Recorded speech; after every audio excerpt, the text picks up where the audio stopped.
Hey everybody, hope you're all well. Welcome to another episode of EGIL.TRADE with the Let's Talk Crypto podcast and proudly sponsored by CryptoFish.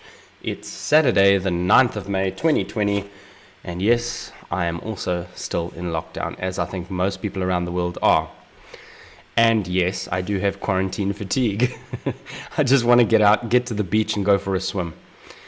As you can see behind me, Bitcoin is down 2.81%. I think we did manage to break above the 8,000 barrier overnight. The 10,000 barrier overnight again.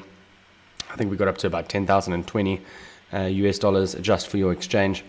And we have come back. We have come back a little bit, and we do see that there are a few of the alternative currencies that they've got a bit of green. But ultimately, I think wherever Bitcoin goes, they will follow.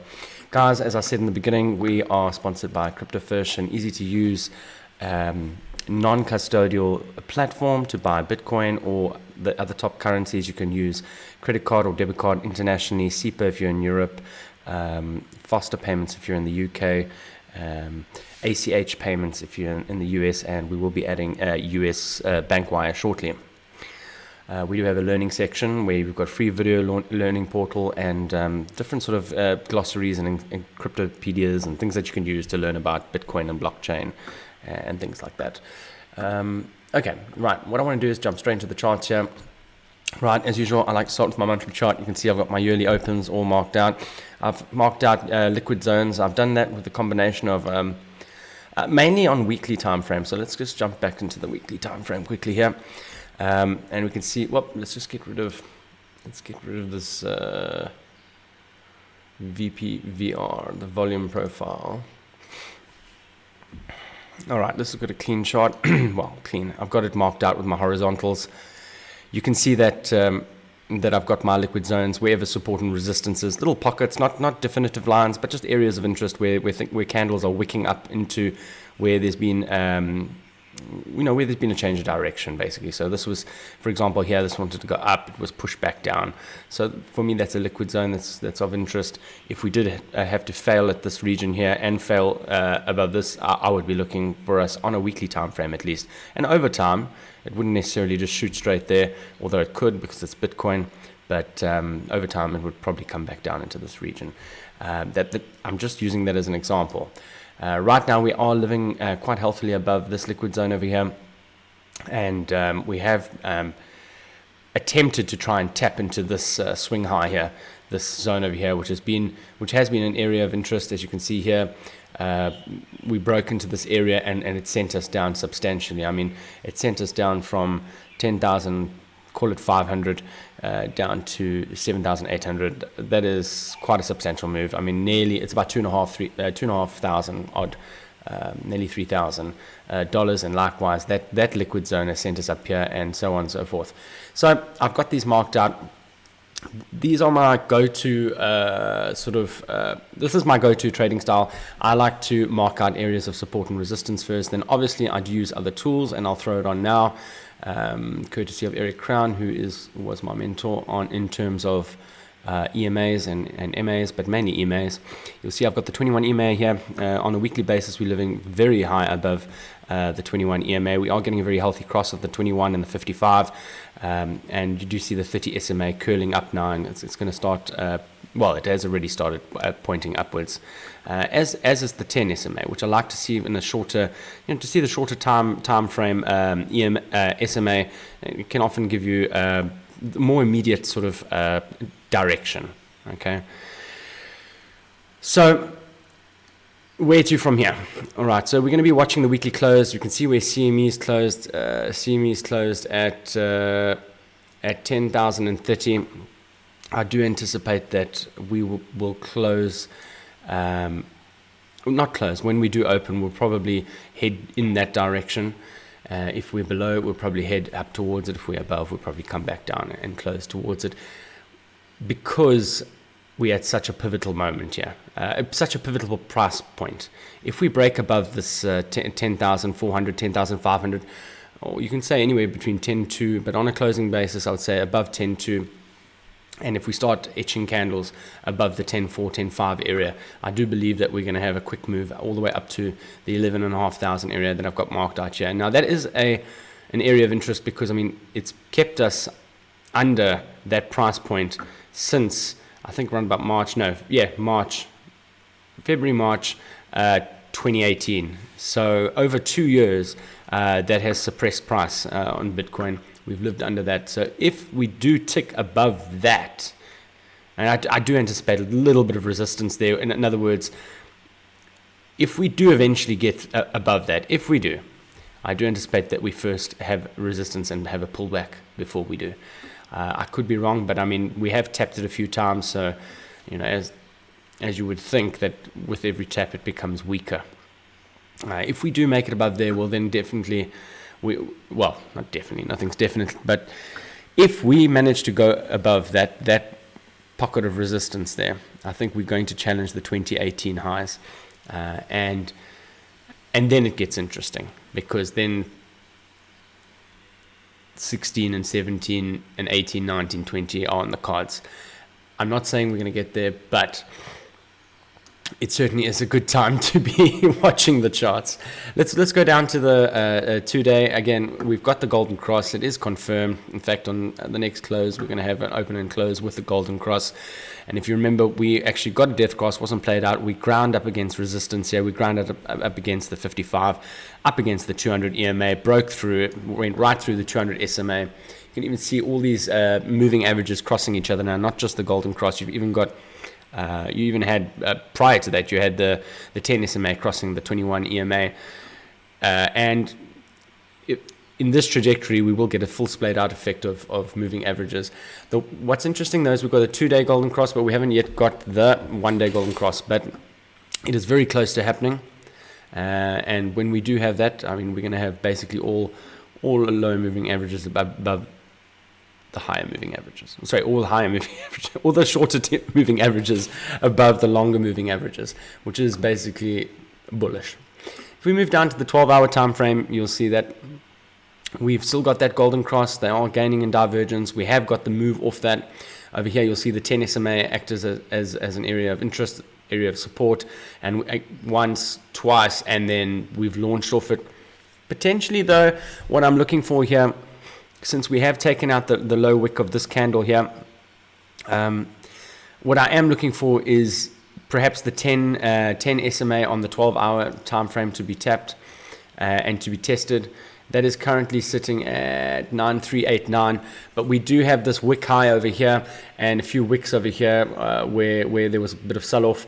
I am marking out the 7350 area to 745 area as a potential buy for myself. This is not investment advice, not trading advice. Don't take any advice in terms of trading or investment or financial advice from this show or any YouTube channel for that matter. Purely educational, purely entertainment, but I will be looking for buys along there purely based on my trading style. It's an area that I'm able to manage risk on. If I'm wrong, and my buys are, say, sort of between 9350 and 94, I'll know very quickly. The next area of interest for me would then revert back down to the 21 EMA on the 12-hour. What is causing me to think that we're going to come down now is the 12-hour Stokes. The 12-hour Stokes are pointing down, and if you just traded these over the last few months and years, you basically, it's like a cheat code, as Eric Crown would say. When they cross down, it's a short, and when they cross up, it's a long. I wouldn't say that you must go and blindly follow that, but it certainly has played out pretty well, and I haven't had a good time when I've traded against it. So if I've had conflicting signals with the H12, the 12-hour Stokes, I've been more reserved and sat back and been more conservative in taking a trade and had tighter stops in terms of risk management. The other things that I was looking at just on a shorter time frame now, since it is the weekend, and then it does open up the opportunity for people to mess around, is that we have held the 4-hour 21 here. You can see that the 10-hour the 4-hour 10 SMA has acted as support and been an area of interest for accumulation as we've led this thing up. A few times bounce, and now it's wrangling down and pointing down. This is a short time frame, so combined with the 4-hour Stokes pointing down, perhaps we do see a little bit more downside. Remember that the 12-hour Stokes are also pointing down. Perhaps that the confluence between the two sees us testing lower down, and you do see the 55 EMA on the 4-hour around about 91, and there is a pocket of interest here. So I would say anywhere between the 93, 91, 50. If we're looking at the 4-hour time frame, perhaps a wick into this area and then reaccumulate and then back up. Otherwise, if that's not the case, if this area does break, if 91, 91, 50 breaks, then I'm not so confident that that the 9K area will hold. I think that we might come down and test lower around about the 87 to 89 area. I'll be watching it very carefully. However, I'm not leaning that way still.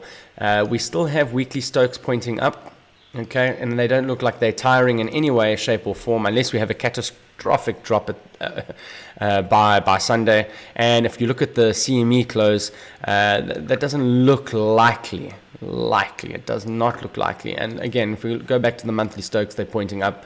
I don't normally like to look at too much of a low time frame. I think 4 hours is about as low as I'm willing to look. And generally, when I don't base my trading decisions on a 4-hour chart. Perhaps I'll look at the weekly. Well, monthly would be overall bias. Weekly will be my long-term sort of trend identification, because the weekly for trend has been phenomenal. As long as you follow the weekly trend, you've had a good time. And then perhaps the lowest I would go 2-day, 1-day, and 12-hour is where I like to identify good setups. The way I trade and my style, especially with my support and resistance, and I do like the EMAs. I feel I've got a good understanding of them on the 12-hour. That doesn't mean I don't look at the 4-hour or 1 hour when I want to look for potential entries for timing. I do look at them, but it's not something that I stare at or look at and focus on. I don't actually draw patterns or look at areas of support and resistance in terms of 4-hour and under. That's my style. Everybody's different. And yeah, you can find your own way of what works for you. And if it works for you, and this is all that matters, if it works for you, then that's great. If it works for you and you're profitable, that's great. So moving on. So anyway, if I am expecting is a strong word, but what I'm looking for is for a reasonable reaction off the area around the 10 SMA on the 12-hour. If we get there, otherwise at the very least, I'm hoping for something around the 94.50 area. To the downside, well, I'll flip short, or I won't flip short. I'm not shorting this. I'm definitely not shorting this, but I will not be long, or I'll hedge my longs. Basically, if we start closing candles below 91.50, I would say, or around about over here, 91.50. And I would say if it's 4 hour below that area, then I'll not be taking longs. I want to see how it reacts to the 80, 88, 89 area. I do believe, well, I hope that we can maintain this momentum, and I do think we will, leading into the halving. We're only 2 days away, and perhaps we have a little bit of a profit take after that. All right, so I'm rambling on like crazy here today, guys. Please excuse me. Let's look at the next thing on the news. Tether printing. Tether continues printing spree, mints $480 million in the first week of May. You guys can find this at cryptopotato.com. I'll drop it in the description. What they're saying is that the US dollar printing on Tether actually doesn't affect crypto prices. I beg to differ, but go and check the article out. It is a substantial amount, but in the grand scheme of things, this has been going on for many years in Bitcoin, and I think it's something that some of the market movers like to play around with retailers with pushing out this information and scaring them, and then trying to move the market. I really don't worry about these things, but have a read. It is interesting the way they position it. Crypto fear and greed index, if I can speak properly, has ticked up finally. Yesterday we were in greed at 55. It's ticking up ever so slowly. It's now in 56. I still think this has got some more to go. It is causing me to think that we probably do take another leg up at some stage, whether that's now or from Sunday evening after maybe reaccumulating a little bit lower between today and tomorrow. I don't know, but I do think that there is some more juice in this. We may just come down a little bit now over the weekend and then mark price back up again. Why is this useful? Extreme reads generally cause a counter move in price. So extreme fear will cause a counter move in price up, and extreme greed it often tells you, sorry, I don't mean to say that, when you see the sentiment being extreme fear, it often leads to price marking up. And when you see the sentiment being extreme greed, it often leads to a price mark down. And as you can see, they don't generally stay in extreme reads for long, except for this time between March, April, and May, where it's been an extraordinary amount of time in an extreme fearful situation, which from a fundamental perspective would make you extremely bullish. And you can see now it's marking up, and so has price at the same time, which you would expect. And as I mentioned previously, 2 days, 15 hours, 2 minutes, and 15 seconds to go until the Bitcoin halving, guys. This is it. For those of you who haven't been through a Bitcoin block halving, well, welcome to the party. We've only got 2 days to go.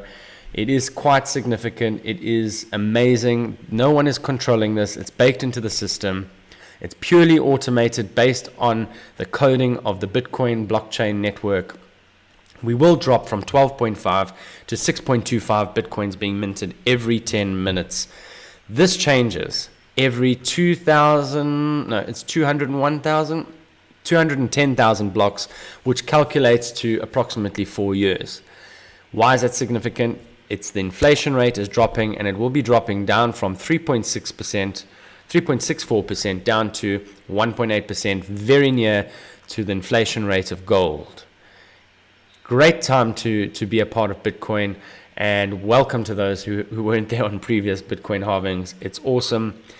And let's not forget, in 2016, we had the last Bitcoin block halving. What happened in 2017, a year later? We had an absolutely astronomical pump in Bitcoin, where in January 2017, we marked a price of about $900 to $1,000, and we made it all the way up to $20,000 just about by about the 17th or 18th of December the same year, 2017. Exciting times ahead, guys. Please don't forget to give us a like, share, and subscribe. Leave us a comment below. Let us know what you think. If there's anything constructive you would like us to add or change, please let me know, and we'll see if we can do that. We've also got a Discord, EGIL.TRADE, with like-minded traders and people who are interested in Bitcoin and Forex and traditional markets and commodities. You're all welcome in there. We've got separate little sub-channels that you can chat inside. We've also got lots of useful and free information, and we will be adding more tools and features as we go along. It's absolutely for free. Come and join us. Otherwise, guys, other than that, I hope you're having a great Saturday. I hope you have a great evening, and I hope that you have a great Sunday, where I'll catch up with you tomorrow.